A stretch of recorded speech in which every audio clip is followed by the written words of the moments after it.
ሰላም ጤና ይስጥልኝ ውድ የ24/7 ዜና ተከታታዮቻችን የሰዓቱን ዜና ይዤ ቀርብ ያለው እስከ ፍጻሜው አብራችሁን ቆዩ። የምንለቃቸው መረጃዎች እንዲደርሳችሁ ላይክ፣ ሼር እና ሰብስክራይብ ማድረጋችሁ እንዳትረሱ በማለት ወደ ዜናው አለ። ቬንዙዌላ በአሜሪካ ጥቃት ለተገደሉ ወታደሮች የሳምንት የሐዘን አዋጅ አወጀች። ቅዳሜ ማለዳ ላይ በተፈጸመው የአሜሪካ ጥቃት ቢያንስ 24 የቬንዙዌላ ወታደሮች ተገድለዋል። የቬንዙዌላ ጊዜያዊ መንግስት በካራካስ ላይ በተፈጸመው የአሜሪካ ጥቃት ለተገደሉ የጦር ሰራዊት አባላት የ7 ቀናት ብሔራዊ ሐዘን አውጇል።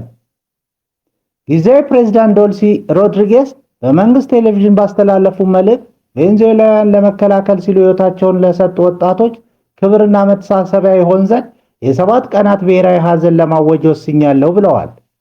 ቅዳሜ ማለዳ ላይ በተፈጸመው የአሜሪካ ጥቃት ቢያንስ 24 የቬንዙዌላ ወታደሮች ተገድለዋል። ትራምፕ ማዱሮን የዳንስ እንቅስቃሴን ይገለብጥ ነበር ሲሉ ተናገሩ። ፕሬዝዳንት ዶናልድ ትራምፕ ማክሰኞ ዕለት በሰጡት አስተያየት ከስልጣን የተወገዱት ኒኮላስ ማዱሮ የእሳቸውን የዳንስ ስልት ለመምሰል ይሞክሩ እንደነበር ገልጸዋል። ዋይት ሃውስ የማዱሮን በአደባባይ መደነስ ለአሜሪካ ጫና ማሾፊያና ንቀት ወስዶታል። አውስትራሊያ ዜጎቿ በአስቸኳይ ከኢራን እንዲወጡ አሳሰበች። በኢራን ውስጥ እየተስፋፋ ያለው ግጭትና ተቃውሞ ተከትሎ የአውስትራሊያ መንግስት ዜጎቹ በተቻለ ፍጥነት ሀገሪቱን ለቀው እንዲወጡ አሳስቧል።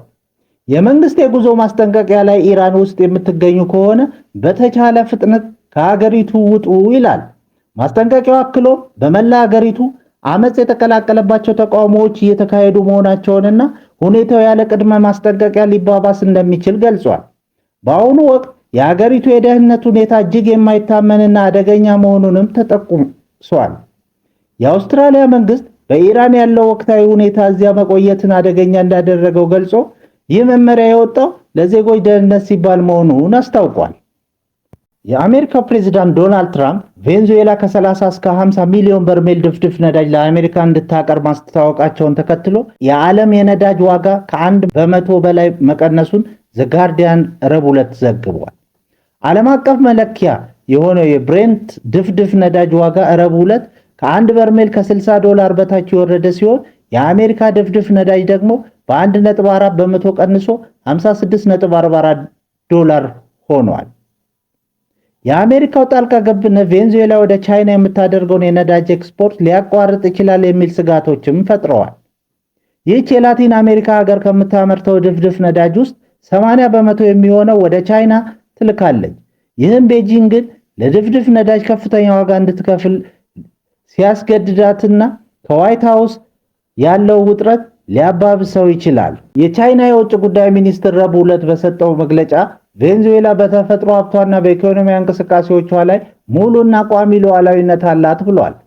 አክሎ አሜሪካ ነዳጁ ለእሷ እንዲሰጥ ያቀረበችው ጥያቄ ዓለም አቀፍ ሕግን የሚጥስ የቬንዙዌላን ሉዓላዊነት የሚጋፋና የቬንዙዌላን ሕዝብ መብት የሚጎዳ ነው ሲሉ ገልጸዋል። ቀደም ብሎ ትራምፕ ትሩዝ ሶሻል በተሰኘው የማህበራዊ ትስስር ገጻቸው ባሰፈሩት ጽሑፍ እንደ አሜሪካ ፕሬዝዳንትነቴ ይህን ገንዘብ ለቬንዙዌላ እና ለአሜሪካ ሕዝቦች ጥቅም እንዲውል እቆጣጠራለሁ። ይህ ነዳጅ በመርከብ ተጭኖ በቀጥታ በአሜሪካ ወደሚገኝ የመጫኛ ወደቦች ይመጣል ብለው ነበር። አሜሪካ ከ66 ዓለም አቀፍ ድርጅቶችና የተባበሩት መንግስታት ተልእኮች ራሷን አገለለች። የአሜሪካው ፕሬዝዳንት ዶናልድ ትራምፕ ሀገራቸው በተባበሩት መንግስታት ድርጅት ዩኤን ስር ካሉ 31 ተቋማትና ከሌሎች 35 ዓለም አቀፍ ድርጅቶች በጠቅላላው ከ66 ተቋማት ራሷን እንድታገል የሚያዝ የፕሬዝዳንታዊ መመሪያ ረቡዕ ታህሳስ 29 ቀን 2018 ሌሊት በይፋ ፈርመዋል። ፕሬዝዳንት ትራምፕ በሰጡት መግለጫ እነዚህ ድርጅቶች የአሜሪካን ብሔራዊ ጥቅም፣ ሉዓላዊነትና ኢኮኖሚያዊ ብልጽግና የሚጻረሩ ሆኖ መገኘታቸውን ገልጸዋል።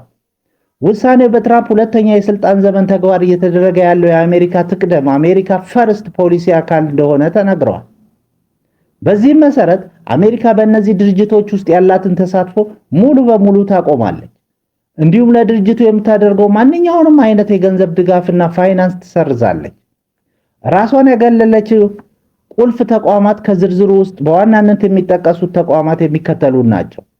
የአየር ንብረት ለውጥ መንግስታት ፓናል IPCC በዓለም የአየር ንብረት ሳይንስ ግንባር ቀደም የሆነው ይህ ተቋም ከአሜሪካ ድጋፍ ተለይቷል።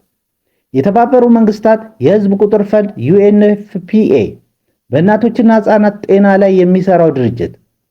ዓለም አቀፍ የዲሞክራሲና የምርጫ ድጋፍ ኢንስቲትዩት ኢንተርናሽናል አይዲኤ፣ የተባበሩት መንግስታት የፍልስጤም ስደተኞች መርጃ ድርጅት UNRWA ለፍልስጤማውያን የሚሰጠው ድጋፍ መቋረጡ ተረጋግጧል። የዓለም ጤና ድርጅት WHO እና ቀጣይ ስጋቶች።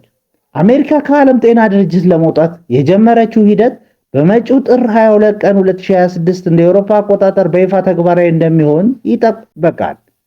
አሜሪካ ለድርጅቱ ከምታደርገው ጠቅላላ በጀት ውስጥ 18 በመቶውን የምትሸፍን በመሆኗ መውጣቷ እንደ ኮቪድ-19 እና ሳንባ ነቀርሳ ያሉ ወረርሽኞችን ለመከላከል በሚደረገው ዓለም አቀፍ ጥረት ላይ ከፍተኛ እንቅፋት እንደሚፈጥር ተሰግቷል።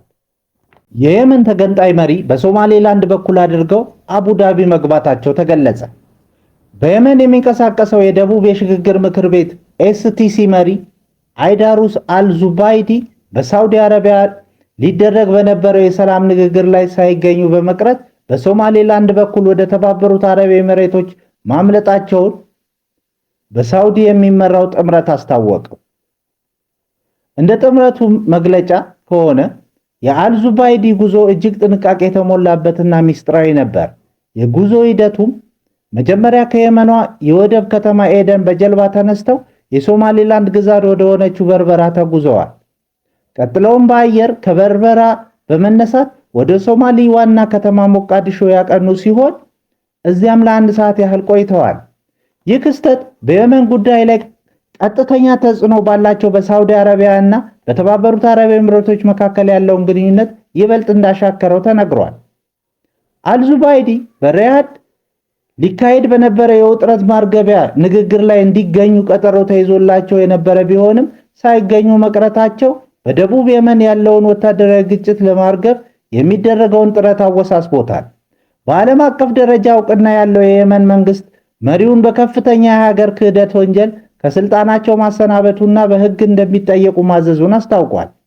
የደቡብ የሽግግር ምክር ቤት በበኩሉ የቀረበውን ክስ በማስተባበል አልዙባይዲ አሁንም በኤደን ሆነው ወታደራዊና የደህንነት እንቅስቃሴዎችን እየመሩ መሆናቸውን ገልጸዋል። በቢሊዮን የሚቆጠር ዶላር አጭበርብሯል የተባለው ቻይናዊ ባለሀብት በካምቦዲያ በቁጥጥር ስር ዋለ።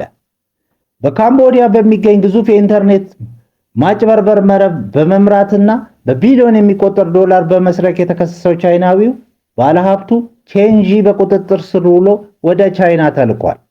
እንደ አሜሪካ የፍትህ ሚኒስትር እና የካምቦዲያ ባለስልጣናት መግለጫ ከሆነ ቼንጂ በመላው ካምቦዲያ የሚገኝና እንደ እስር ቤት በታጠሩ ቅጽሮች ውስጥ በዝውውር የመጡ ሰራተኞችን በማሰር የግዳጅ የጉልበት ስራ ሲያሰራ ነበር።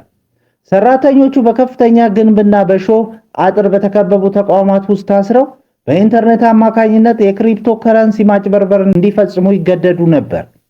ቼንጂ ፕሪንስ ግሩፕ የተሰኘ ግዙፍ ዓለም አቀፍ ኩባንያ መስራች ሲሆን ኩባንያው እንደ ሪል ስቴት፣ የፋይናንስ አገልግሎትና የሸማቾች ምርቶችን ባሉ ህጋዊ ስራዎች ስም ተሸፍኖ በእስያ ትልቁን የተደራጀ የወንጀል ቡድን ሲያስተባብር እንደነበር ባለስልጣናት ገልጸዋል። ቼንጂን ጨምሮ ሹጂ ሊያንግ እና ሻኦ ጂሃይ የተባሉ 3 ቻይናውያን በቁጥጥር ስር ውለዋል። ዋሽንግተን በአሁኑ ወቅት 11 ቢሊዮን ዶላር በላይ ዋጋ ያላቸውን 127271 ቢትኮይን መያዟን አስታውቃለች። ግለሰቦቹ በቁጥጥር ስር የዋሉት ባለፈው ማክሰኞ ሲሆን ይህም ለወራት በዘለቀው የቻይናና የካምቦዲያ የጋራ ምርመራና ድንበር ተሻጋሪ ወንጀሎችን ለመዋጋት በተደረገ ስምምነት መሰረት ነው። ቼንጂ በአሜሪካ ፍርድ ቤት ጥፋተኛ ሆኖ ከተገኘ እስከ 40 ዓመት በሚደርስ እስራት ሊቀጣ ይችላል። ቡራን አድማጮቻችን፣ ለሰዓቱ ያልናቸውን ዜናዎች በዚህ እናበቃለን።